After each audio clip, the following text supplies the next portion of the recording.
Innal hamdalillah nahmaduhu wa nasta'inuhu wa nastaghfiruh wa na'udzu billahi min syururi anfusina wa sayyiati a'malina may yahdihillahu fala mudhillalah wa may yudlil fala hadiyalah. Wa asyhadu an la ilaha illallah wahdahu la syarika lah wa asyhadu anna Muhammadan abduhu wa rasuluh. Allahumma shalli ala Muhammad wa ala ali Muhammad kama shallaita ala Ibrahim wa ala ali Ibrahim innaka Hamidum Majid. Amma ba'd. Faqala Allah ta'ala fi kitabihil karim, a'udzu billahi minasyaitonir rajim. Ya ayyuhalladzina amanu taqullaha haqqa tuqatih wa la tamutunna illa wa antum muslimun. Ikhwata iman, ikhwan dan akhwat fillah, jamaah salat subuh, silaturahim dan thalabul ilmi Masjid Al-Muhajirin yang dirahmati dan dimuliakan oleh Allah Subhanahu wa ta'ala. Alhamdulillah, dengan izinnya kita bisa hadir di majelis yang terbaik, yaitu Masjid Al-Muhajirin, salah satu rumahnya yang wajib kita makmurkan untuk mendapatkan pengakuan sebagai orang yang beriman kepada Allah, sebagai orang yang beriman kepada hari akhir, dan sebagai orang yang pantas, layak, dan berhak mendapatkan hidayahnya, mendapatkan petunjuknya sedemikian rupa sehingga insya Allah hidup kita tidak hanya sukses di dunia yang fana ini, tapi juga di akhirat yang kekal abadi dalam surganya dan ridhonya. Amin ya Allah ya Rabbal Alamin. Subuh pagi ini kita akan mencoba mengaji dan mengkaji tentang izin Allah. Apapun yang terjadi itu karena izin Allah. Tanpa izin Allah maka tidak akan terjadi apa-apa. Dan ternyata kalau kita merujuk kepada Al-Quran, merujuk kepada As-Sunnah, selain iblis dan manusia, itu semuanya minta izin kepada Allah. Jadi selalu minta izin kepada Allah, dan atas izinnya mereka melakukan sesuatu. Ini firman Allah SWT dan hadis Rasulullah SAW, bahwa selain iblis atau bangsa jin dan manusia, itu semuanya kalau mau melakukan sesuatu selalu minta izin kepada Allah, dan atas izinnya baru melakukan sesuatu. Kita dulu sering ketika Ustadz Arifin Ilham membuka majelis zikirnya, dia selalu minta izin kepada Allah untuk berzikir kepadanya. Kenapa? Karena dengan izin Allah kita bisa berzikir. Dengan izin Allah kita bisa bersyukur. Dengan izin Allah kita bisa beribadah dengan ibadah yang terbaik. Dan oleh karena itu kita selalu minta tolong kepada Allah. Allahumma a'inni ala dzikrika wa syukrika wa husni ibadatik.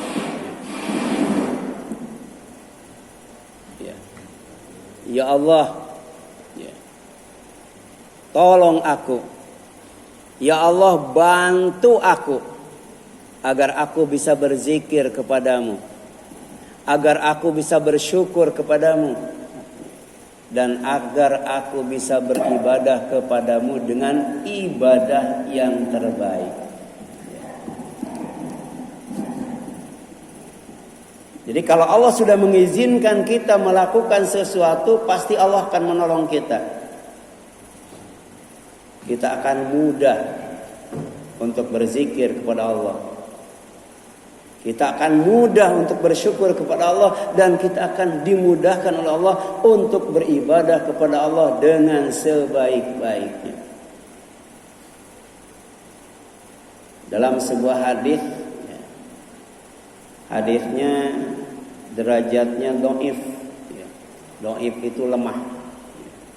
Kalau sudah menyangkut keyakinan, menyangkut ibadah, kita tidak boleh menggunakan hadis yang dhaif.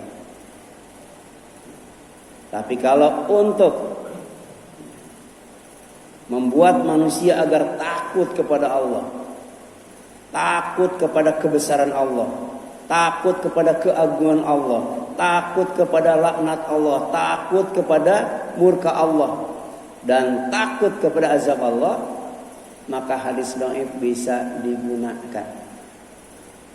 Dan ini sering disampaikan lewat YouTube oleh Ustadz Syekh Ali Jabir ya. Itu lewat videonya. Hadis ini sering disampaikan berulang kali, cuman derajatnya dhaif.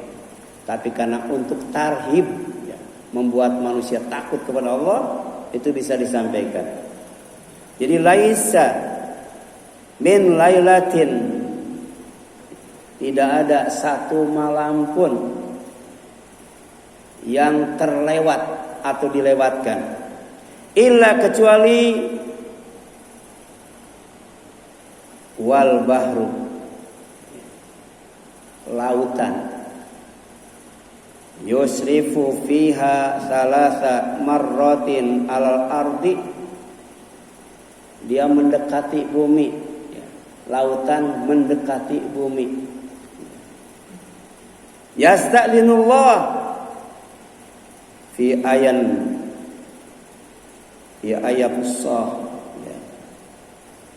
alaihim, untuk menimpakan tsunami kepada manusia.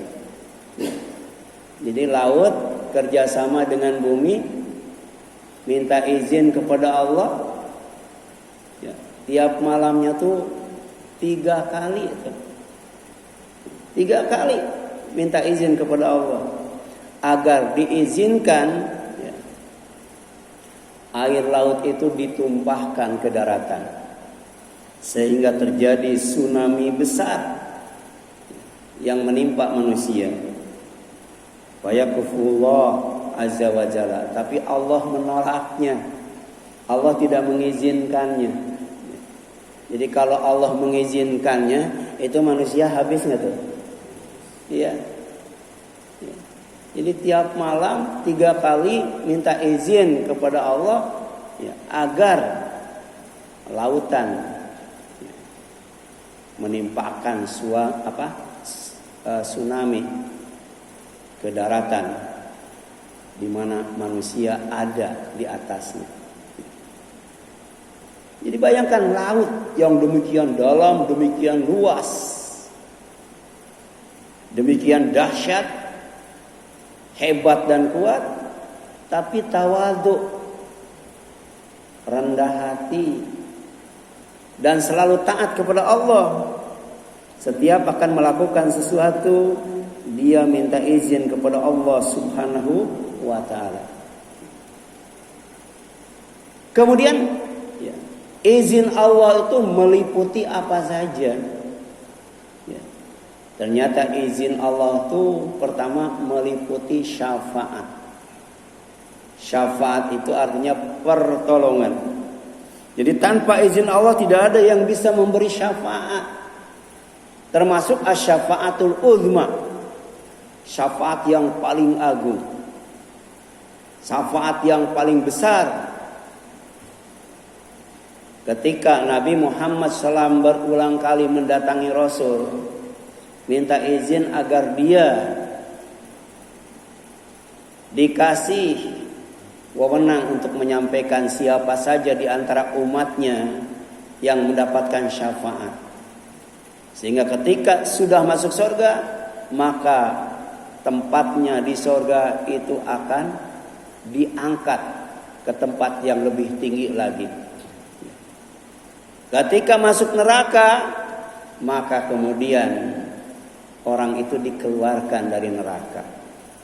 Ketika belum masuk neraka dan dia bawa dosa, maka tidak jadi masuk neraka. Kenapa? Karena syafaat. Jadi orang yang mati membawa iman tapi membawa dosa, mendatangi Nabi Adam untuk jadi wasilah menyampaikan syafaat Allah kepada mereka. Tapi Nabi Adam enggak mau. Sampai kepada Nabi Isa alaihissalam. Tapi ketika mendatangi Rasul SAW, karena beliau Nabi terakhir, Rasul yang terakhir, tidak ada lagi Nabi dan Rasul setelahnya, maka dia dengan berat hati datang menghadap Allah, minta izin agar dia dijadikan sebagai musyafa', orang yang dikasih wewenang untuk menyampaikan syafaat, sehingga di surganya oleh Allah diangkat ke tempat yang lebih tinggi. Tadinya masuk neraka, di dalam neraka disiksa, dikeluarkan. Kemudian asalnya belum masuk neraka, kemudian bawa dosa, harusnya masuk neraka, tidak jadi. Inilah yang sering kita baca sebelum tidur, agar kita mendapatkan syafaat dari Allah Subhanahu wa taala. Bukan hanya di dunia saja, tapi nanti di akhirat kelak. Sebab kita tidak yakin. Bahkan mungkin kecil sekali matinya tidak membawa dosa. Kira-kira kalau diprosentase, orang yang mati bawa dosa dengan orang yang mati tidak bawa dosa, banyakkan mana tuh? Kita termasuk mana itu? Mati bawa dosa atau mati tidak bawa dosa? Walaupun ada jaminan dari Allah lewat Rasulnya, siapa yang saum Ramadan, siapa yang ibadah di bulan Ramadan dengan iman dan ikhlas, begitu selesai Ramadan, dia akan keluar dari semua dosanya seperti pada hari ibunya melahirkannya.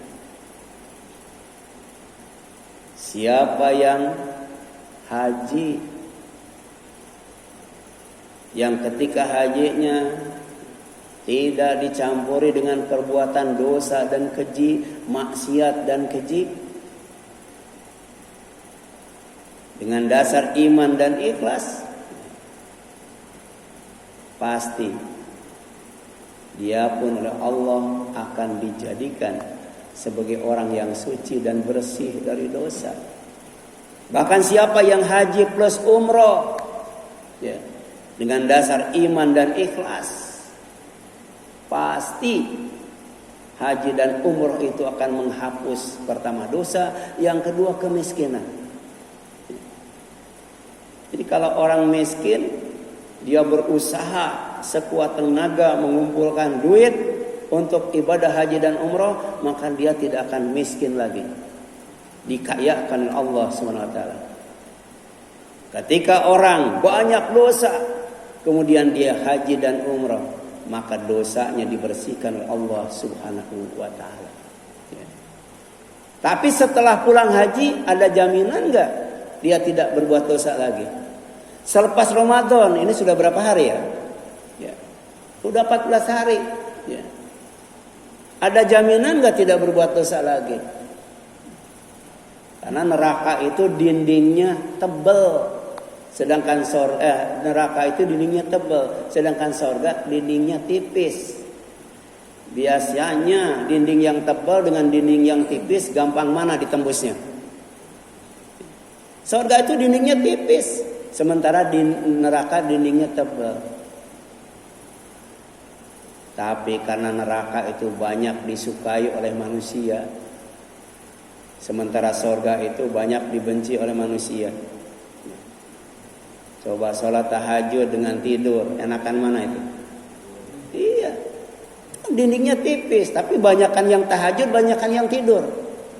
Iya. Demikian pula dengan perbuatan maksiat. Walaupun antrinya luar biasa, biayanya luar biasa. Jadi tebal itu. Masuk masjid bahkan nggak bayar ya. Masuk bioskop, ke tempat konser, bayar nggak? Ya. Itu bisa jutaan itu kalau artisnya terkenal. Ya. Tapi dengan ringan, dengan mudah mengeluarkan ya uang untuk acara itu. Ya. Itu ada itu yang belanja 1 jamnya itu 200 juta ada ya. Gitu. Tapi kalau belanja 200 juta itu untuk masjid, kira-kira berapa banyak itu? Dikit banget. Jadi ke surga itu dindingnya tipis, tapi ternyata ya karena tidak menyenangkan, tidak sesuai dengan nafsu, tidak banyak orang yang menembus dinding itu. Beda dengan neraka, walaupun tebal karena menyenangkan sesuai dengan nafsu, banyak orang yang mampu menembusnya. Di bioskop ada kotak amal ya? Nggak ada ya? Tempat konser nggak ada kotak amal. Ya. Karena gampang mencuri ya, uang di tempat itu. Beda dengan di masjid. Ya. Bahkan di masjid itu kotak amalnya ada 2 ya. Kotak amal yang jalan dan kotak amal yang diam. Ya. Nah inilah. Ya. Makanya insya Allah. Ya. Sebelum kita tidur, kemudian kita baca ayat kursi, kita akan mendapatkan syafaat dari Allah SWT yang diizinkan Rasulullah untuk menyampaikannya ya. Di saat manusia ya, itu menunggu dengan rasa takut, apakah dia termasuk orang yang diabsen atau bukan ya. Nah, dalam ayat kursi itu ada kalimat man dzalladzi yashfa'u indahu illa apa? Bi'izni. Jadi tanpa izin Allah tidak ada yang bisa memberi syafaat. Ya, tidak ada yang dapat memberi syafaat di sisinya tanpa izinnya. Itu surat Al-Baqarah ayat 255 disebut ayat kursi. Ya. Yang kedua, ya, yang erat kaitannya dengan izin Allah itu malaikat. Jadi turunnya malaikat itu tidak sembarangan, tidak sembarang waktu, tidak sembarang tempat, tidak sembarang orang. Ya. Dia turunnya itu dengan izin Allah. Ya. Di antaranya pada malam Lailatul Qadar. Ya. Malaikat yang jumlahnya sangat banyak sekali dipimpin oleh Jibril membawa Al-Quran. Al-Quran Al-Karim, bacaan yang mulia. Malaikat Al-Mukram yang dimuliakan Allah Subhanahu wa taala. Maka pada malam Lailatul Qadar itu penuh dengan keberkahan, penuh dengan kemuliaan, penuh dengan kebaikan. Bahkan semua urusan yang Allah izinkan kepada malaikat semuanya salam, mengandung kedamaian, mengandung keselamatan, mengandung kesejahteraan, mengandung ya, yang namanya kerukunan. Ya. Dan itu terjadi ya, dengan izin Allah SWT. Ya. Dan itu terjadinya setiap tahun, cuman 1 malam. Ya. Di 10 hari terakhir bulan Ramadan, pas malam-malam ganjil. Tapi Rasul dilupakan kapan itu. Makanya disuruh umatnya kalau mau itikaf bersama Rasul, itikafnya 10 hari terakhir di bulan Ramadan, terutama malam-malam ganjil. Untuk apa? Untuk mendapatkan karomah. Untuk apa? Untuk mendapatkan barokah. Untuk apa? Untuk mendapatkan khair, kebaikan. Untuk apa? Untuk mendapatkan salam, keselamatan dan kesejahteraan, kedamaian dan kerukunan dari Allah Subhanahu wa taala. Ya. Jadi tanazzalul malaikat waruhu fiha biizni apa? Rabbihim min kulli amrin salamun hiya hatta matla'il fajr. Jadi malaikat pada malam Lailatul Qadar dipimpin oleh Jibril membawa Al-Quran dari Lauhul Mahfuz ke langit dunia. Semua urusan pada waktu itu mengandung salam keselamatan. Jadi rugi kalau malam itu kita tidak beribadah kepada Allah Subhanahu wa taala. Ya. Demikian pula orang yang istiqomah dalam keimanan. Dengan izin Allah, dengan perintah Allah, malaikat turun menemui orang yang iman ya, dan istiqomah dalam keimanannya. Untuk apa? Pertama, untuk menghibur. Yang kedua, untuk melindungi. Dan yang ketiga, untuk menyampaikan berita gembira bahwa orang yang istiqomah dalam keimanannya, dia akan mendapatkan sorga, di mana di dalamnya apa yang diinginkan tersedia, apa yang diminta tersedia. Sampai malaikat berkata, Allah takhafu wa la tahzanu. Kalian jangan takut, kalian jangan sedih, ada aku. Ya. Jadi ada malaikat bagi orang yang istiqomah dalam keimanannya. Ya. Nahnu awliyaakum fil hayatid dunya wa fil akhirah. Kami siap ya, menolong, membantu, melindungi kalian baik di dunia maupun di akhirat. Ya. Jadi ditolong, dibantu, dekat dengan malaikat di dunia dan akhirat kalau istiqomah dalam keimanan. Walakum fiha ma tashtahi anfusukum walakum fiha ma tad'un. Dan untuk kalian di surga itu tersedia apa yang kalian inginkan dan kalian minta. Wa absyiru, dan bergembira kalian bil jannatil lati kuntum tu'adun, dengan surga yang sudah dijanjikan oleh Allah SWT untuk kalian. Nah, yang selanjutnya, malaikat pernah turun membantu Rasulullah dan para sahabat dalam perang Badar. Allah kirim 3.000 sampai 5.000 malaikat. Ya.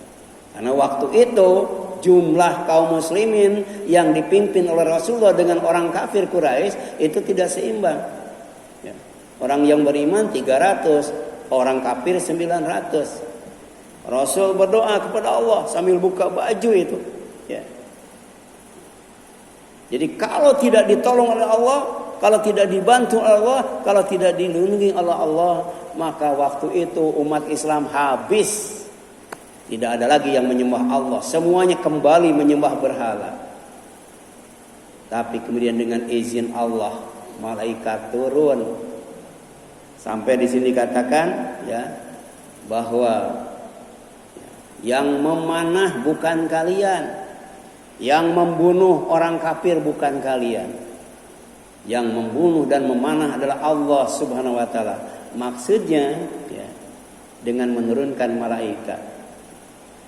Jadi waktu itu malaikat membunuh orang kafir. Ya. Dan jumlahnya lebih banyak daripada orang kafir. Makanya perang yang paling spektakuler, perang yang paling elegan, dicatat dalam tinta emas, itu perang Badar. Tidak ada perang yang lebih dahsyat daripada perang Badar. Walaupun kaum muslimin cuma 300, orang kafir 900, itu dapat dikalahkan dalam waktu 2 jam. Bayangkan 2 jam itu bisa dikalahkan. Di mana ada peperangan, ya, bisa dikalahkan dalam 2 jam. Perang salib saja berapa, Pak? Ratusan tahun untuk perang salib itu. Ini perang Badar cuma 2 jam itu. Kenapa? Karena dengan izin Allah, malaikat turun untuk membantu orang yang beriman yang waktu itu dipimpin oleh Rasulullah SAW. Inilah izin Allah. Ya. Jadi yang pertama, izin Allah ada kaitannya dengan syafaat. Yang kedua, izin Allah ada kaitannya dengan malaikat. Dan yang ketiga, izin Allah itu ada kaitannya dengan musibah. Jadi tsunami, gempa bumi, longsor, banjir, gunung meletus, itu tidak akan pernah terjadi. Ya, kalau laut, bumi, gunung, ya, itu tidak diizinkan oleh Allah SWT untuk melakukannya. Ya, jadi musibah yang menimpa bumi dan manusia sudah dicatat oleh Allah jauh sebelum bumi dan manusia diciptakan. Jadi sebelum Allah menciptakan manusia, sebelum Allah menciptakan bumi, Allah catat musibah apa saja yang akan menimpa bumi dan manusia. Itu ada dalam surat Al-Hadid ya. Al-Hadid itu artinya besi. Adanya dalam surat besi ini ya. Ma asaba min musibatin fil ardi wala fi anfusikum illa fi kitabin min qabl ya an nabra'aha inna zalika 'alallahi yasir. Ya. Jadi musibah apapun ya, baik yang menimpa bumi atau menimpa diri kalian itu tidak akan terjadi ya. Kecuali sebelumnya sudah dicatat oleh Allah ya. Sebelum Allah menciptakan bumi, sebelum Allah menciptakan manusia, jadi musibahnya sudah dicatat. Inna dzalika 'alallahi yasir. Sesungguhnya yang demikian itu mudah bagi Allah Subhanahu wa taala. Surat Al-Hadid 22, surat 57 itu. Tapi musibah apapun walaupun sudah dicatat oleh Allah, sudah tertulis di Lauhil Mahfuz, baik yang akan menimpa manusia dan menimpa bumi ini, itu tidak akan terjadi tanpa izin Allah Subhanahu wa taala. Ya. Makanya musibah itu tidak bisa diprediksi walaupun oleh ilmu dan teknologi yang paling canggih. Kenapa? Ini ada kaitannya dengan izin Allah, ya. Jadi sebelum Allah menciptakan langit dan bumi sudah dicatat musibah apa saja yang akan terjadi dan menimpa manusia dan bumi. Yang kedua, tidak akan terjadi walaupun sudah dicatat kalau Allah tidak mengizinkan. Makanya tadi kan ya, laut mendekati bumi kemudian ngajak untuk minta izin kepada Allah. Ya, setiap malam agar diizinkan tsunami ditimpakan kepada bumi itu 3 kali itu ya. Itu catatan itu ya. Catatan Allah tentang tsunami di bumi ini. Harusnya semalam itu 3 kali. Tapi ternyata tiap malam juga enggak ya. Tiap minggu juga enggak kan? Ya. Ini karena ada kaitannya dengan izin Allah. Ma asaba min musibatin illa biidznillah. Musibah apapun tidak akan menimpa, tidak akan terjadi kecuali dengan izin Allah Subhanahu wa taala. Ini At-Taghabun 11 ya. Silakan baca surat Al-Hadid dan surat At-Taghabun. Semua musibah sebelum Allah menciptakan manusia dan bumi sudah dicatat di Lauhul Mahfuz. Tapi semua musibah tidak akan terjadi kecuali dengan izin Allah Subhanahu wa taala. Untuk apa Allah Subhanahu wa taala menyampaikan itu dalam Al-Qur'an? Pertama, agar manusia beriman kepada Allah. Ya, beriman kepada takdir Allah, beriman kepada kuasa Allah, beriman kepada kehendak Allah. Wa may yu'min billah yahdi qalbah. Siapa yang beriman kepada Allah ya tentang musibah, Allah kasih hidayah di dalam hatinya. Jadi hidayah itu di sini tempatnya, dan akan Allah masukkan ke dalam hati kita kalau kita beriman kepada Allah Subhanahu wa taala. Yang kedua, agar taat kepada Allah dan Rasul-Nya. Ya. Karena musibah itu ada 2. Musibah yang menyenangkan dan musibah yang tidak menyenangkan. Baik musibah yang menyenangkan maupun yang tidak menyenangkan, kita tetap istiqomah dalam taat kepada Allah dan Rasul-Nya. Ya. Jadi jangan sampai ketika susah kita ibadah, ketika senang malah maksiat. Pada senang dan susah itu juga termasuk musibah yang sudah Allah catat jauh sebelum manusia diciptakan oleh Allah. Yang ketiga, agar tawakal kepada Allah, menjadikan Allah sebagai pelindung. Karena Allah yang bisa melindungi dari setiap musibah yang menimpa kita. Ya, Allahu la ilaha illahu wa 'alallahi falyatawakkalul mu'minin. Ya, mukminun. Allah itu tidak ada Tuhan yang pantas diibadati, ya, kecuali Dia, dan kepada Allah lah orang-orang yang beriman bertawakal. Wa may yatawakkal Allah fahuwa hasbuh. Siapa yang tawakal kepada Allah, hidupnya akan dicukupi oleh Allah Subhanahu wa taala, ya. Kemudian yang kelima, kenapa Allah sampaikan tentang sifat musibah yang menimpa kepada bumi dan manusia, agar tidak sombong. Agar tidak sombong, ya. Ketika Allah timpakan musibah yang menyenangkan, jadi orang kaya, jadi penguasa, jadi orang terkenal, dihormati dan lain sebagainya, disegani, itu musibah yang menyenangkan. Jangan sombong, nggak boleh tepuk dada, ya. Wala tafrahu bima atakum, dan tidak perlu pula terlalu gembira terhadap apa yang diberikannya kepadamu, ya.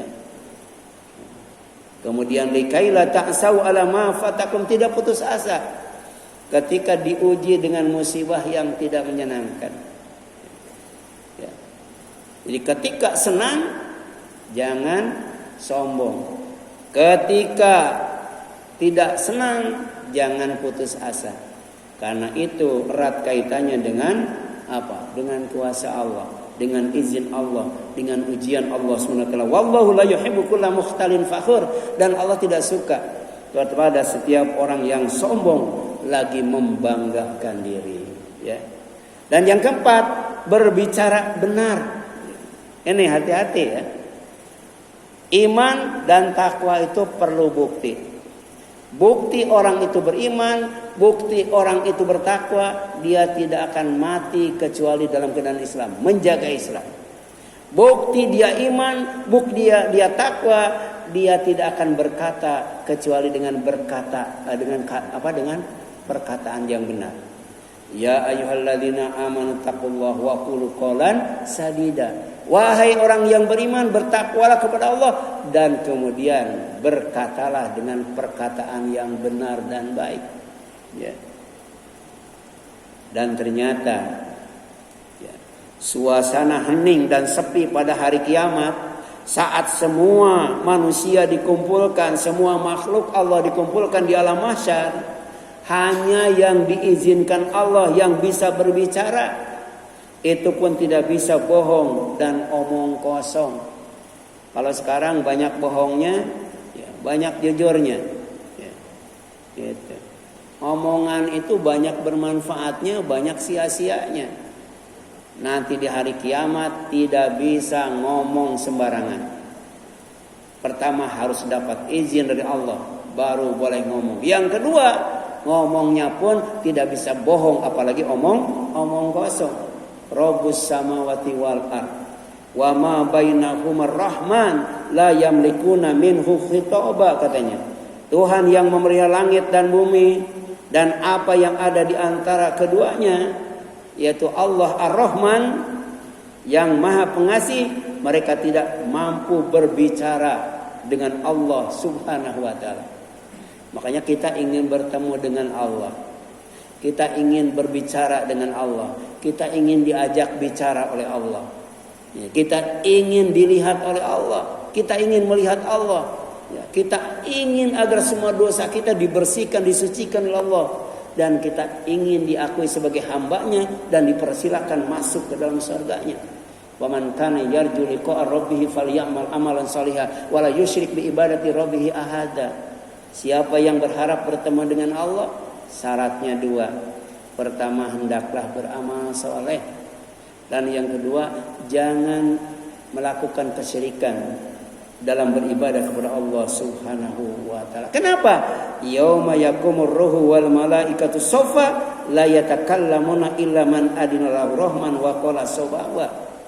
Pada saat malaikat Jibril dan malaikat-malaikat yang lainnya berdiri membentuk saf, barisan yang rapi, yang lurus dan rapat, maka pada hari itu tidak ada yang mampu berbicara, tidak ada yang bisa berbicara kecuali yang diizinkan oleh Ar-Rahman, Allah SWT. Kemudian waqala sawaba, dan ngomongnya pasti benar, enggak bohong dan omong kosong. Itu An-Naba 37-38. Terlebih ketika mulut ditutup, tangan berbicara dan kaki bersaksi, ya. Makanya nggak bisa ngomong, ya, nggak bisa ngomong, ya. Kalau tangan ngomongnya dengan apa tangan? Tangan bisa ngomong nggak?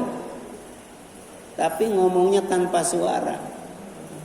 Kalau mulut bisa ngomong dengan suara, tapi nanti mulut ditutup, kemudian tangan berbicara dan kaki jadi saksi, ya. Tidak ada yang bisa berbicara, tidak ada yang boleh berbicara kecuali yang diizinkan oleh Allah Subhanahu wa taala. Apalagi pada saat dijatuhkan vonis, ya. Vonis yang menentukan nasib manusia, ya. Nanti setelah dihisab, ya, ditanya dan yang menjawab adalah tangan bukan mulut, kemudian disaksikan kebenarannya oleh kaki. Akhirnya dijatuhkan vonis.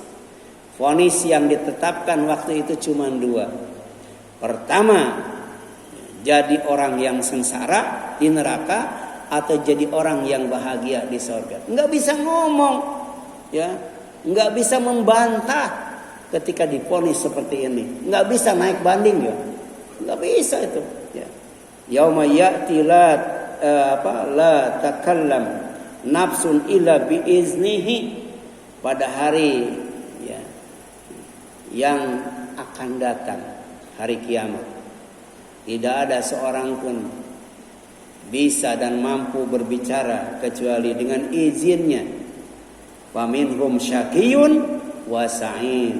Di antara mereka ada yang divonis sebagai yang sengsara, tapi juga ada yang divonis sebagai orang yang bahagia. Makanya as-sa'adah kullu sa'adah, ta'atullah atulul umri fi ta'atillah. Kebahagiaan yang sejati dan abadi adalah taat kepada Allah, ya.